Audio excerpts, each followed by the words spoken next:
Good afternoon, YouTube. Here with the '05 STS North Star rear-wheel drive, doing valve cover gaskets. As I have been experiencing a leak, go figure. I know some of y'all know the North Star habit. You can see it was running down the exhaust manifold heat shield in a couple spots. It's hard to tell with the camera, but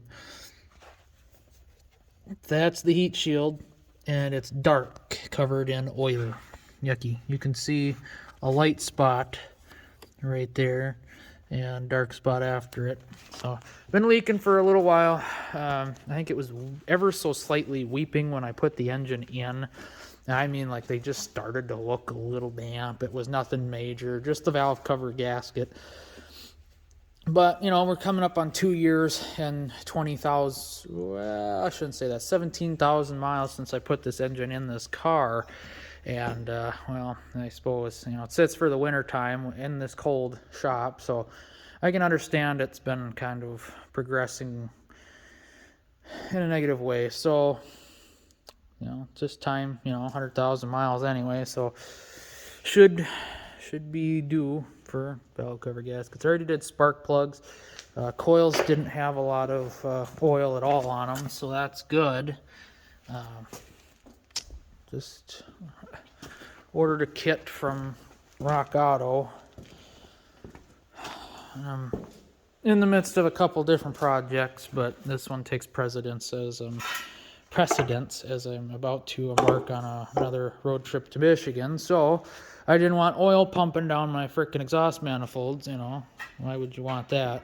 So got a new gasket kit. It's in the back of the car yet, but and here's the 307 out of the Hurstolds here. We're not doing a power plant transplant yet, unfortunately, but we are resealing it completely. We're going to do oil pan, front rear mains. Well, and then once we did the water pump, we had, I think it's this bolt here, right around the bolt was leaking coolant. And it's like, you freaking stupid. Ah. So I got a new gasket kit for the water pump, and we'll silicone the shit out of it. So that'll be handy dandy. And check the diaphragms for stuff that activates stuff and whatnot. And EGR valve was bad. It was the nipple was completely rusted shut. So I pricked it open, and it's supposed to have a little pinhole, but either way, we put vacuum to it, and nothing even moved. But to be honest, the new one's pretty much the exact same way. I tried sucking on it a little bit. It's like, a little bit of vacuum should go a long way as well. It doesn't even hold vacuum, so I don't know if just the constant draw of vacuum from the engine holds it open so far with just that little bitty pinhole. I don't know. We'll find out. But yeah, try and do some more cleaning on this thing for sure. And once it's all together and all resealed, I'm gonna do a good thorough pressure washing of this thing.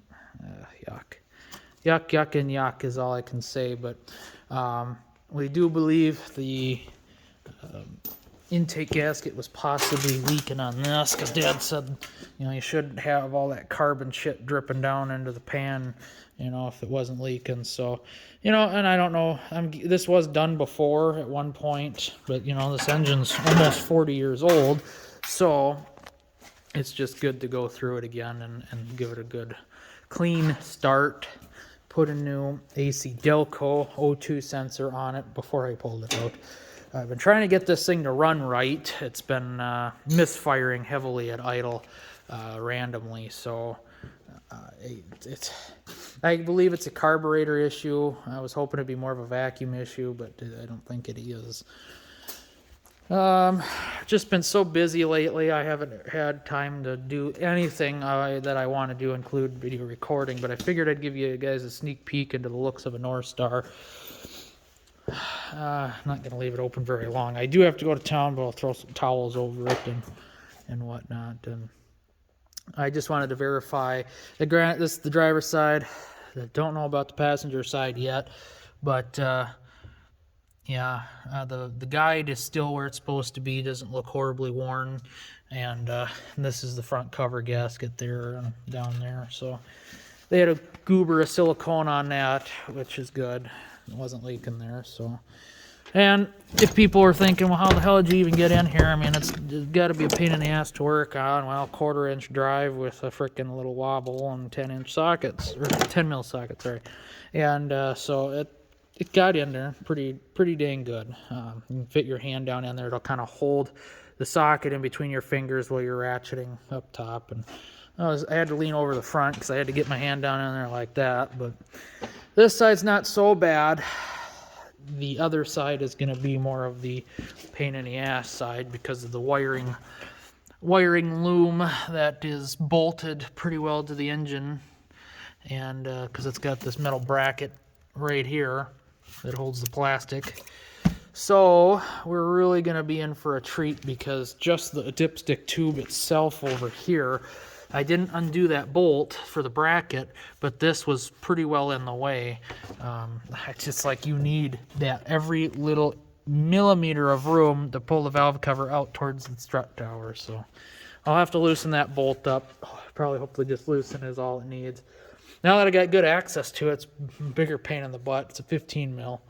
Getting down in there with a wrench and trying to break that loose. If I had flex head wrenches, I'm sure I could probably do that, but I didn't bring any home from work, so it is just is what it is. But valve covers, my main concern. The other major leak on this is turning out to be the valve, the camshaft actuators. They're leaking pretty heavily, just about as bad as the you see the friggin' oil. Well, this is actually, now I went down underneath the car and pulled the sensors off. One's for the oil pan, one's for power steering, and I don't know what the other one's for. I just pulled it off. Getting the one off the power steering, not too bad with a little screwdriver, but getting it back on, oh lordy, this should be fun.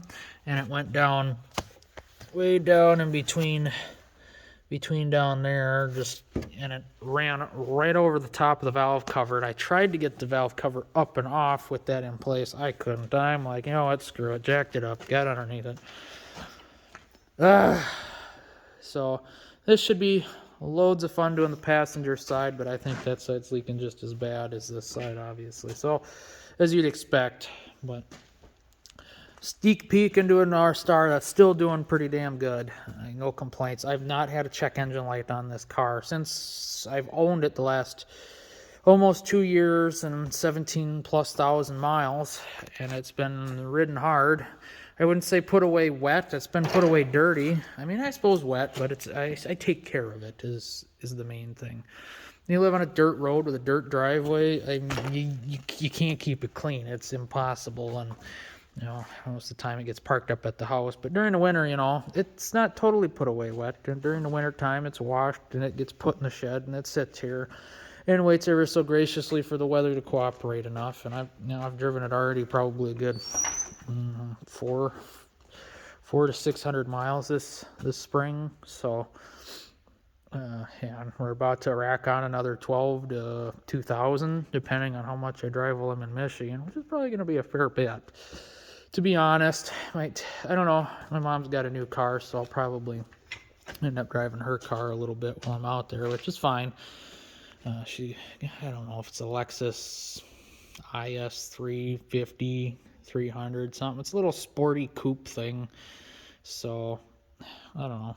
But I'll probably drive that up to my brother's in Ann Arbor. So, should be fun from Battle Creek, you know, so I'll probably just take her car. I drove this all over when I was in Michigan. My mom didn't have a car, or it was disabled, or, yeah, it was. Last time I went out there, she still had her Audi A4. What a freaking pile that turned out to be. I mean, bought it 80-some thousand miles, perfectly fine. Drove it hard for not even 40,000 miles, really, and then the turbo went out. Okay, well, we did the turbo. Well, or she did the turbo at the dealership and drove it home from the dealership, and the engine blew up. Engine knock. So she had somebody rebuild it. Not qualified to rebuild anything, And it ran like shit. It was a quiet engine, but it was misfiring, and the rear main seal was completely blown out, puking oil, relentless. So fixed that, and that only lasted a little bit. So he scarred the crank somewhere. I didn't see anything really, but there must have been a nick or something somewhere that just tore that seal up, because within about another 600 miles, the rear main went out of that, and then it completely was running like shit, and just an absolute pile after that. And some teeny bopper bought it, and I don't know, apparently it was coil packs causing it to misfire, but I don't know, whatever. Not my deal. I warned her. I was like, because we got the rear main fix. I said, we fix this, you get rid of it. That's just, you gotta. It's gonna bite you in the ass. Well, it did. 100%, all the way. Every time I'm like, don't do that. It's gonna bite you. It bit you. It bit. Back and back and back again. Well, that's what you get for buying an Audi, but working on this car's not so much better. It's a pain in the ass to work on this car. I'm not gonna lie. I can't lie. Now we can take a peek at what I got for parts here. Just because I know some people are going to be curious. I set my key down somewhere. Having that in my pocket is handy, since it's the only way to open the trunk. Okay, what do we got? So I also got rear axles for this thing. I put track motives on the LBZ. Those ones actually I really like. They're supposed to be the extended travel. I showed you those in my previous video. Actually, did they even upload that? I don't know. Probably not. So you didn't see them, and but they're supposed to be extended travel, and I was hoping that'd mean, turn-wise, not in and out-wise, which it was meant more for lifted trucks than it was anything, but these guys are fairly heavy. They're only $60 a piece, or seem like they're really decent. So the OE ones were over $500 freaking dollars, and I'd love to have OE stuff on my Cadillac, because Cadillacs work like that, but yeah, I'm not spending, not spending $600 per frickin' axle. That's not happening right now. Not right now. So if those have an issue, then we'll get OE, but for the time being. And I'm just doing those because of age and mileage. These ones have never been changed in, 120,000, and it sat for 2 years before I bought it, so I figure it's probably good to swap them out again. Swap them out before I go on my trip. But got all original AC Delco O2 sensors. Gonna do upstream, downstream, just get that all, get them all taken care of, because someone said their mileage went up a little bit when they changed them, which I'm not expecting that. It would be nice. The reason I'm changing them out, I think I've got a myriad of things happening. When I cold start it, North Stars are very computerized. They're very sensitive. And from my last North Star experience, which I drove 40,000 for 4 years, the cold start was very smooth. Very, very, very smooth. It was just a solid heartbeat line. Didn't have an issue. And this one is, listen to the exhaust note, and it drives me bonkers. That's not a North Star habit. And with leaking valve covers, I'm thinking there's a bit of a vacuum leak. I'm not going to rule out the brake booster, though, either. That's starting to look a little funky. And I'm sure that's going to require a master cylinder because of the rust underneath, the way it's pooling down, or the way the rust is going down the frickin' booster there. It's like the master's been leaking at some point and ate the paint away, and then started rotting that out. So not that it's leaking yet, but I'm sure that's not far behind. So that'll be a vacuum leak too. But somebody said that their O2 sensors made their car run better. And to be honest, I don't know how other people drove this car before me. I know I drive it hard enough to keep everything all carbon free, as much as possible, do the Italian tune-up to her, and she seems to respond well to that. Somewhere I actually bought coil packs for this as well. So, but yeah, what is this? Molly? Felpro. Okay. So So that'll be nice. Blue gaskets for a blue car. So, but somewhere I have new coil packs for this thing as well. I wanted to make sure that that everything that needed to be done to this thing was going to get done because, you know, I don't want to be stranded in another state with a horrible misfire or anything like that. I don't want to have to pull off and fix it on the side of the road. I just want to drive it. So I already did spark plugs shortly after putting this engine in, and they're AC Delco plugs. So GM cars respond well to GM parts. Fords respond well to Ford parts. They don't really respond well to any aftermarket stuff. I know, I've always used it. I don't give a rat's ass. My vehicle.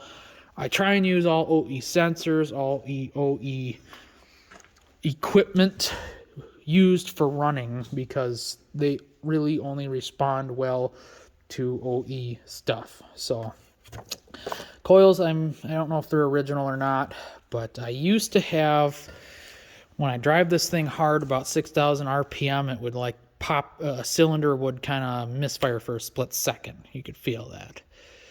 And so I should probably check the gap on the plugs because I never really did do that. I just compared them to the old ones, and they were pretty damn close to the old ones. So the old plugs were not bad, but they were NGK plugs, which normally, yeah, sure, okay, yeah, an NGK is not so bad, but it's in a GM product. GMs love AC Delco plugs, so basically anything the car came with is what I'm putting back on it, type of thing, except axles now and brake calipers. But oh well, life goes on. So, and it's like even the 307, people were saying that the O2 sensor, well, the guy that wrote like a tune-up forum on the 307 and basically anything you need to know about the Hurst Olds 307, he said, you know, I've used aftermarket O2 sensors. They seem to make the car run rough. Put no AC Delco one in, and boom, it runs great. So, like, okay, well, if that's from '84 and it's that touchy, then obviously there's something about aftermarket sensors. But video's gonna have a little bit of everything. Sorry, but it just is what it is. But it's kind of an update video, I guess.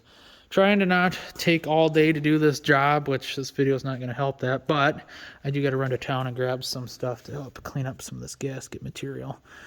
Just grab some emery cloth and gently go over it. But oh, I hate dirt in the engine. I hate the idea of it. Something as sensitive as a North Star. I don't want to leave it open for too long, but I should have gotten emery cloth. I didn't even think about it. Don't know why. I mean, I did a few days ago, but a few days ago I wasn't even sure I was doing that this weekend. So it was just like I got up this morning and was like, I guess. It's just one of them things. Otherwise, the car's been doing great. No complaints. Been driving good, running good. Just, oh, I tell you, this car's just so much fun to drive. It's worth the headache. Once you're done with the job and everything's copacetic, you're just happy as can be driving this thing. It's just so fun to drive. So I got no complaints after the job's done and everything's okay. But once the job's happening, you're like, oh, I fucking hate working on this thing. You're saying a bunch of words and lots of feelings, but at the end of the day, you're like, yes, worth it. I contemplated pulling the whole engine out, and because this engine does have a bit of a knocking noise, and apparently there's other forums on people having knocking noises on these engines, and my last North Star wasn't like that, so that's why I'm hesitant and like, what would that be? So I'm not thinking the worst. I can't imagine it's a rod knock. As hard as I've ridden this car for the last 17,000 miles, and I mean hard, she has not gotten any louder. So I think a rod knock would get progressively worse, especially the harder you work it. So, especially with aluminum. I think these are aluminum rods, are they? I can't be. I don't know what kind of rotating assembly is in this, but I'm sure I don't know if it's the most robust thing on the planet, but The engine goes, she goes, but hopefully it's not on the side of the road, you know, when I'm in a different state. Minnesota, I can deal with that. Wisconsin, Illinois, Indiana, not so much. Anyway. Yeah. So I just figured I'd show you guys what's going on. It's been a long time since I've uploaded a video, and I can tell you there's a lot going on. I have, a electric fan kit to put in the Hearst. So we'll be doing that. I got a stainless upper radiator piece to go in. I looked at a rack and pinion kit. He went almost $2,000 for a rack and pinion kit. Of course, tax and everything included, or said and done, it'd be about $2,000. That's just insane. And then I have a donor cutlass to take the. We have a 200 R4 in that. This is a 400, so or a 375. I'm sorry, it's a 375, and I don't want a 3-speed. I want a 4-speed overdrive. I still have to figure out what rear end is in this since that's been swapped out. So that's on the list too. But I mean, I tell you what isn't on the list. It's just, there's so much on the list. I got an AC compressor. We got a new power steering pump, and got a new fuel pump. There's something else there. I don't know what, but yeah. So, but it got the valve covers washed, the intake washed at work. So we're ready to go there. We got a stack put up for the furnace this last weekend. Unfortunately, it's leaking. Dad said he's silicone the living snot out of it, but that doesn't seem to matter. She was coming in pretty damn good off of one little spot, so there must be an open area. I don't know if it's silicone or something with the cold. It just flexed. I don't know. And it's too damn cold this weekend for silicone to cure, so furnace not getting hooked up, and granted, yeah, it's getting past the point of needing it, but I can tell you the concrete in here is so friggin' cold. It's just cold in here. I don't even know if it's 40 degrees anymore in here. It's going to be about 38 now. So, I mean, I still could use the furnace. I still want to see how much it'd use in a week's time of trying to keep this place at a decent temperature. It's about 38, so cold. And today's weather's not so copacetic either. It's actually really shitty. Yesterday we only had about 50, 60 mile an hour gusts of wind, if not more. And today it's still about 25, 30 mile an hour gusts of wind. And even though the sun's beautiful and the sun's fairly warm without the wind, the wind just whips it out of you. Oh, the deer. Look at the deer. I suppose you can't see them. They're hiding. Yeah, so the joys of Minnesota weather. It's freaking almost 60 one weekend. The next weekend it's down to 30.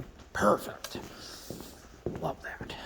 So anyway, stay tuned for more updates. I'll let you know how she's doing once I get all the stuff taken care of. But I'm going to go get the truck and go get some emery cloth and get this puppy wrapped up. Someone said it took them, 3.5 hours to do the driver's side or passenger side manifold, valve cover, which is understandable, to be honest. This side, I think he said it only took him an hour and a half. So, and yeah, besides my gabbing, it'll take about that. But I want to go get a little warmed up and see if my package came I'm waiting for, and just go get some stuff, get some more prep done, and get her slapped together, and probably put some boogers of silicone in here to try and hold the gasket. And then I got to remember to put a little booger of silicone in the corners there where it meets up with the front cover gasket. So very interesting though. Very interesting to see what's really ticking inside, what makes her tick. So unfortunately not the ticking noise I want to fix, but I'm still seeing what makes her tick. I have not taken up, have I? I may have actually. Yeah, I think I did. I think I took the valve covers off my last North Star when I pulled the engine out, but that was not fun pulling the engine out of the 01 Seville transverse. That was a pain in the ass, but I still managed to pull the engine out this way because I wasn't equipped to drop the cradle. There was no way I could drop the V8 engine down far enough and lift the car up high enough to pull the cradle out. Nor did I have sufficient anything to support the cradle, and you know, whole thing. But I regret getting rid of that car. I mean, I would have spent the money to get the body all fixed up and made her look pretty, but she needed pretty much a whole nother complete engine drop from North Star Performance, and that's, you know, if you've ever looked at that, it's about $45,000 to $5,000. So on a car that was worth maybe $1,500 running driving, I shouldn't even say that. It's probably worth a few $100s with the cracked block, but if it had a good engine, decent engine, or whatever, it probably would have been worth $1,500. It's about what I paid for it, so I got my money's worth out of it for sure, but I did put a little bit of money into it. But at the same time, how much freaking money I put into aftermarket parts that took a shit right away because I did cheap lower control arms, not knowing that Parts Geek offered shitty Chinese parts. So I put lower control arms on there, and the bushings went to shit right away. And it's kind of the same thing with Dorman. Those freaking control arms I put on the gray truck, they've only got 40,000 miles on them, and the bushings are already looking like absolute shit. So with this Moog, there you go. So, but that's Moog for you today too. They've gone way down the wayside. They're worthless now. So that's just Moog. Problem solver, no problem maker. That's what they are. So anyway, enough gabbing. Need to get to work. So hope you guys enjoyed. Stay tuned for more updates. There's always going to be more to come. I'm always spending money on something. So thanks for watching. God bless.